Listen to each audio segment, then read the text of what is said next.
Hey everyone, Ryan here at Plague Scythe Studios. Welcome back to Explained. On today's episode, we're going to be discussing some terminology, some process regarding recording electric guitar. A lot of these things are vocabulary words that for a beginner may sound scary. You don't know whether you need it for your application, what they even do, why we do these things. And so we're going to be breaking down a few of those, including DI or direct input, multi-tracking, double and quad tracking, and reamping. So that's going to be our main topics for the day. As many of you know, up until about 25-ish years ago, give or take, there was really no other way to record an electric guitar other than plugging it into a loud-ass amplifier, micing up the speaker cabinet, and sending it to tape. You really had no other options. You could mix and match different amps and cabinets and microphone positions and, you know, do some mixing and stuff after the fact. But as far as getting the tone, that's it. That's really the only way to do it.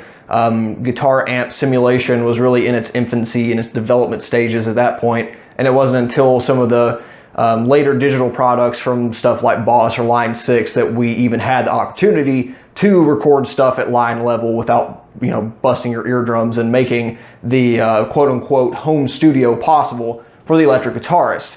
And nowadays, even if you're recording a, you know, platinum album, it's very likely that you're not recording guitar amplifiers per se. You might be doing that, but the main thing you're recording is the DI signal for manipulation later. So what exactly is DI? Well, it's the direct signal coming from your electric guitar's pickups. It's something that you don't normally hear, especially if you're using analog gear, because everything is built around those pickup sounds to manipulate the sound to get a more palatable tone for our ears, because quite frankly, very few electric guitars sound good at all in the direct signal, even clean. So obviously we want some sort of overdrive pedal or amplifier sound and all the coloration that the power amp and the speaker and all that adds. So the DI signal is more or less useless on its own, but the reason it is so valuable for, you know, especially modern guitarists, is that once you record the DI signal, you can do all kinds of things with it afterwards.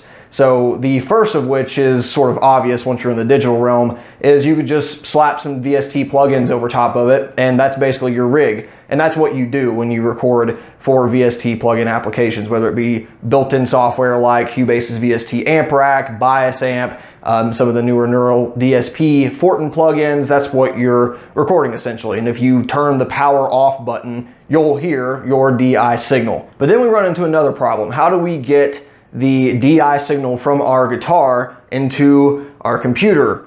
You know, neither Mac nor PCs have any sort of quarter-inch line in, and even if it did, at least on the PC side, the latency would be atrocious, just absolutely terrible without specialized hardware. And that's kind of what you need, is some sort of specialized interface. I use Scarlett products. I've always enjoyed them. They're fairly straightforward, simple to use, have all the input output options I need. I'm currently using the second generation of the 6i6 because it interfaces nicely with other gear. I can record 2 microphone inputs simultaneously, choose my monitoring situation while recording stuff like Fractal audio gear, other line inputs. Works really well for me. And the thing about these interfaces is they go off of a different hardware standard that makes the latency actually usable for a guitarist. You see, when you play your electric guitar through any sort of analog amp head, whether it be tube or solid state bass, everything happens at practically the speed of light. A little slower, but more or less it's imperceptible to humans. There's practically no delay by the time that signal hits the speaker cabinets. In fact, the biggest delay you will hear when playing through real analog gear, unless you have some sort of delay built in, which I don't know why you would do that, is if you step back from the speaker cabinet. Then it takes the sound waves longer, because they're only traveling at 300-ish meters per second, to reach your ears, and then that will cause perceptible delay. It's actually kind of trippy. I have some wireless units, and I would just randomly walk through the house while, you know, trying to get a glass of water or something, and see just how bad it is trying to play to 20 to 100 to 400 milliseconds of delay. It gets absolutely unplayable. And that's the sort of thing you want to combat when playing through a computer. And that's what these interfaces do. Interfaces like this 6i6 run on the ASIO protocol, which more or less bypasses all of the bloat that your computer operating system is dragging audio processing time down with. Because if you just let the signal run through this hardware, through your USB port, then it talked to Windows, then Windows said, okay, now you can talk to the program, and then the program spits out that process audio, you're talking 100 or more milliseconds of delay. Absolutely unpleasant to play through, damn near impossible for a lot of leads and a lot of just genres in general. So what this does is basically talk directly to your computer on a hardware level, and then it gets translated into process audio, and that's able to knock down latency to a point that is practically imperceptible, 6 to 12 milliseconds, which is really, really good. And has no adverse effects, on tracking, and for me, no difference in enjoying the playability of it than if I was sitting in front of a real guitar amp. Now, some interfaces, this one is not one of them, actually aren't all that compatible with plugging an electric guitar in. They may work for microphone inputs or other line-based gear, but this one actually is. So this has a XLR and 1/4-inch line in combination that you can just plug electric guitar straight in, turn up the level if you need to, make sure you're not peaking, and you get a very usable signal. Some interfaces line inputs will be an absolutely noisy mess when you plug your electric guitar in though, because the impedance isn't compatible with your guitar. And the nuances of impedance mismatching and all that is something I'm not going to go into for this, but just realize that if you don't have an interface that is specifically advertised as plug an instrument into this thing, you might run into those problems. And some interfaces, especially older ones, may not even have a line input in at all. You may just have XLR with, say, phantom power. Don't panic yet though, as with most technological problems, it can be solved by spending a few more dollars.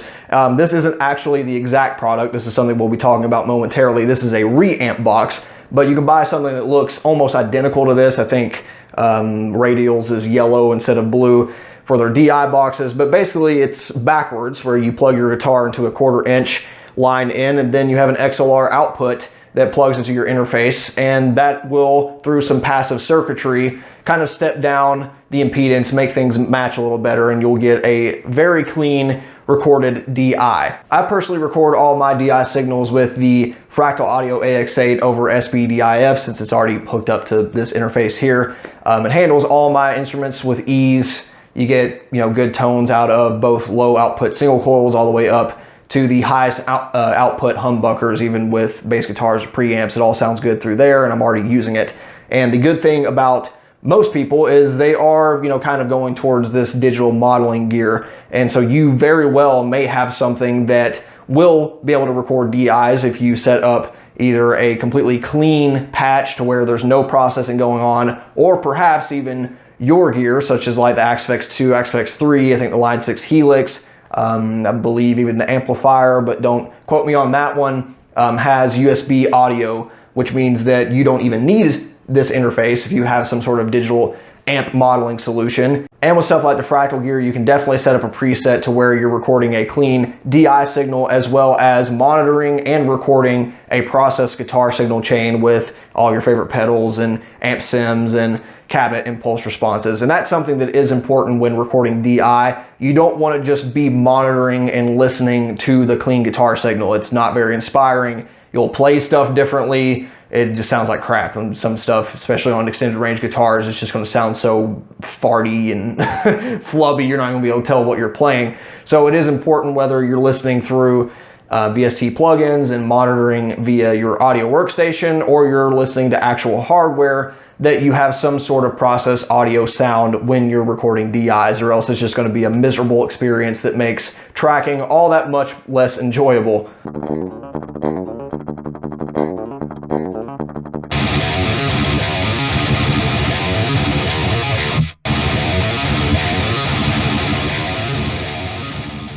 So let's say you get all that set up, you got your guitar going through a DI box and your audio interface, you got everything set up in your low latency audio workstation, monitoring, playing through some VST plugins, that way you don't even need any external hardware. You track your song, it all sounds good, and then you play and it just kind of sounds boxy and lo-fi and not big in any way whatsoever. And that's probably because you just tracked one single track on the guitar, and practically no one does that anymore. Older bands, 50s, 60s, early 70s, not terribly uncommon, but there were still overlays and stuff going on, overdubbing. Nowadays, though, for any sort of modern music, unless you have like a single center panned acoustic guitar or clean, something like that, more or less when we're talking about heavy metal rhythm guitar, this stuff is at least double tracked. And what that means is that you have a left pan guitar and a right pan guitar.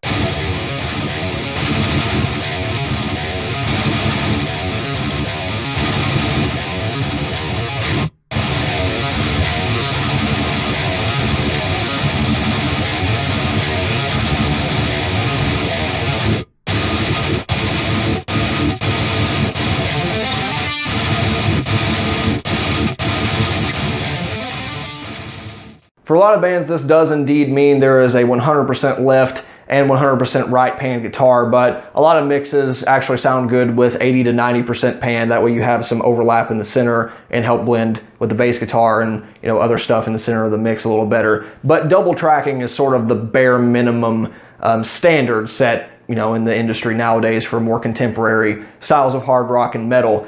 But what makes this stereo effect sound so good can actually be really overdone. So it's a very fine balance. On the one hand, you want both tracks to be extremely tight. You want things to be played similarly, same inflection, pick attack, obviously rhythmic consistency. But the problem with that is if you make it too similar, you kind of lose some depth. There are always going to be little intonation differences and stuff that makes it wider sounding.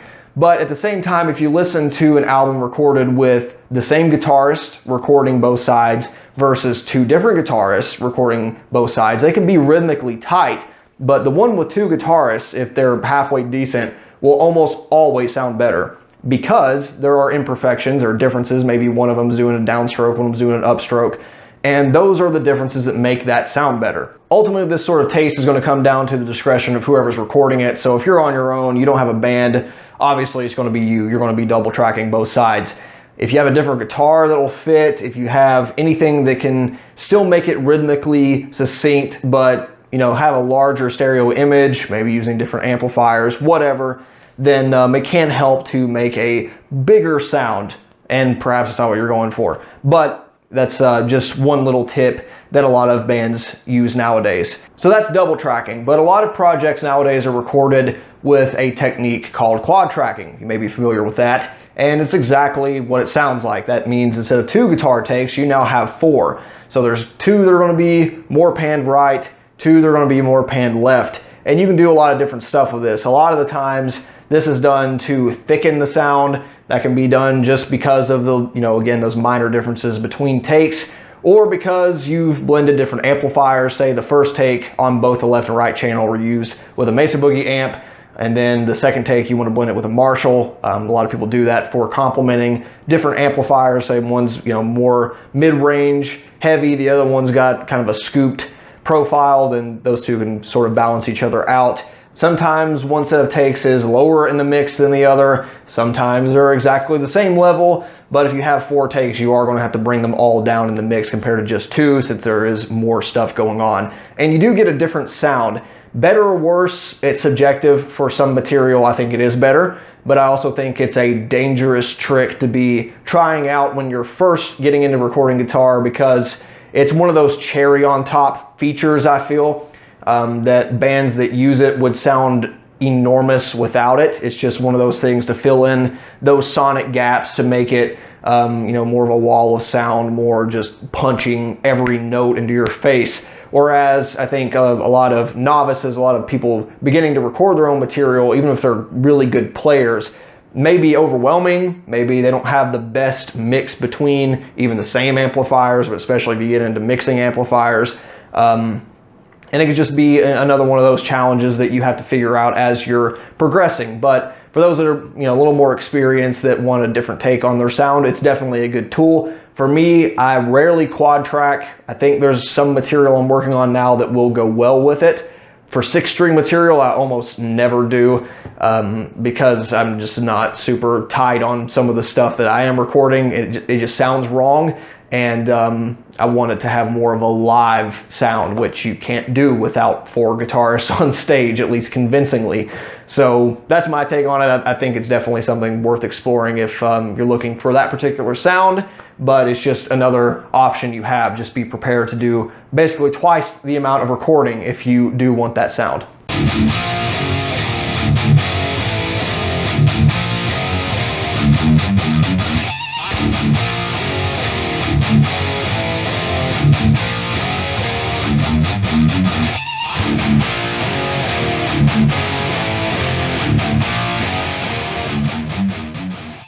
Now, I mentioned the example of blending different amplifiers with quad tracking. Now, in the world of VST plugins, that's fairly easy to do. Even if you're just double tracking, you could duplicate your performance and blend in different VST plugins. As long as you have compatible IRs, the phasing's good, all that, then it's fairly trivial. When we get into the world of hardware though, and you've only recorded with DI tracks, not quite so straightforward. And let's say that you record a really good performance, but a few months down the line you go out, buy yourself a really cool new amp half stack and you're dying to record with it, but you don't want to spend all that time retracking. You don't have to. That's the beauty of it, and real bands rarely do. You might have heard of a thing called reamping. So I bet most modern metal albums today, if they were recorded in some sort of high quality studio, if they weren't tracked live with a room full of guitar amps, which a few bands do, but very few do anymore, unless it's some concept album or they just really want to go through all that pain and misery. A lot of bands track while monitoring through maybe an amp and cabinet in some separate room, but they're really only recording the DIs. They're recording that stuff, but it's scratch tracks. They're not going to really use it for the album.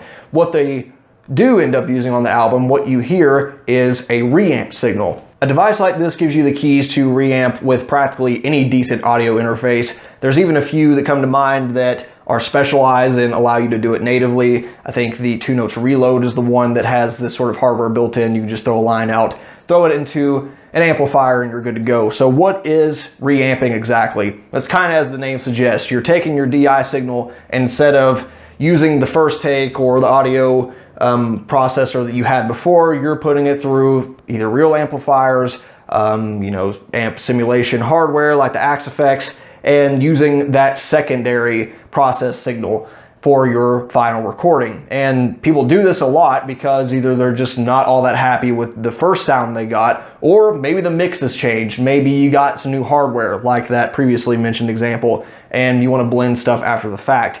And that is one really good use case, is that you can have one performance, record with one set of hardware, and reamp it into another, and have something blended in without having to redo your performance if you just want to say double track in that instance. Now the reamp box itself kind of does a similar thing to what the DI box does, but backwards. So as you'll see, you have an input that's an XLR on this radio reamp box, and an output that is your 1/4 inch line. So this will come from your audio interface, and this will go to the input of your amplifier or whatever's first in your signal chain. And that is because, at least with audio interfaces like this 6i6, you can technically reamp straight out of the back of the line outputs. I've done that several times. But if you notice, on all the times that I have reamped in the past, basically all the takes, all the sections of audio you're hearing are completely continuous, no breaks, because as soon as you let off that guitar, it is a noisy mess. And that's what you're solving here. You're getting that impedance to match again in the same way that you turned a high impedance signal from your guitar into something that can be handled line level on your interface with a DI box. So this just does that in reverse. You can kind of think about it in that way.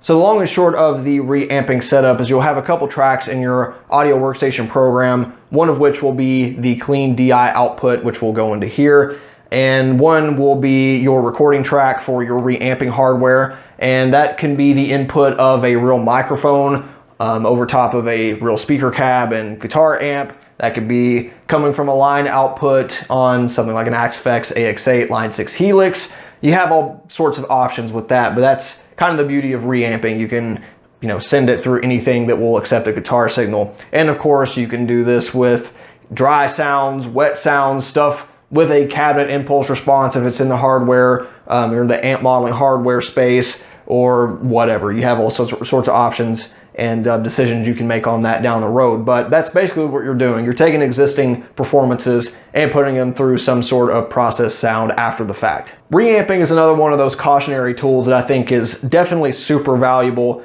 that you can get all sorts of sounds that maybe just isn't going to happen in the moment when you're trying to, you know, focus on playing and just listening to your performance, but can also, I think, be taken overboard, just like with quad tracking. It's one of those things starting out that I think you should get as good as you possibly can getting the sound right the first time. Get everything sounding good at the source. You know, if you're miking up a real you know, amplifier half stack, or you got a patch set up in your amp modeler, you want that stuff to sound good on its own. Of course, stuff does change in the mix. A lot of those guitar players always dial in stuff with a big midsection scooped out, and then you realize, oh crap, I can't hear myself over the cymbals and snare drum. How did that happen? But you definitely want to be able to get good guitar sounds on the first go. This is more of a, well, you know, I recorded with a Bogner model on this one. I wonder how it'd sound with a Friedman instead. Perhaps it's a case of ease of use on your end. You know, maybe it's a lot easier to just monitor through your DAW and listen to some nice VST plugins while you track, and then worry about the real amplifiers and stuff later. That way you minimize the time that you're blasting out of a speaker cabinet, or maybe it's just a pain in the ass to set up. I can totally sympathize with that. So that's where reamping would really come in handy. But again, it's just one of those things that I feel, until you're really comfortable with getting stuff right the first time, then, you know, put this one off and worry about getting some decent mixes on the first go. But that's basically the topics for the day. That's DI, that's interfaces, quad tracking, double tracking, and reamping. If you have any specific questions about this sort of stuff, you can leave them below in the comments. This is all a high-level overview to hopefully get you guys that are interested in this sort of stuff to, you know, kind of go out and explore and get more detailed information. But this is just kind of the top level. This is why we do this stuff. This is how it works. And I'm not the best source on any of this. This is all learned through trial and error and just trying to get cool different tones a lot of the times after I've already recorded something, because I'm really bad about that. But that'll do it for this episode of Explain. Thanks for watching. Again, any questions, comments, suggestions, please leave them down below, and we will see you next time. Bye.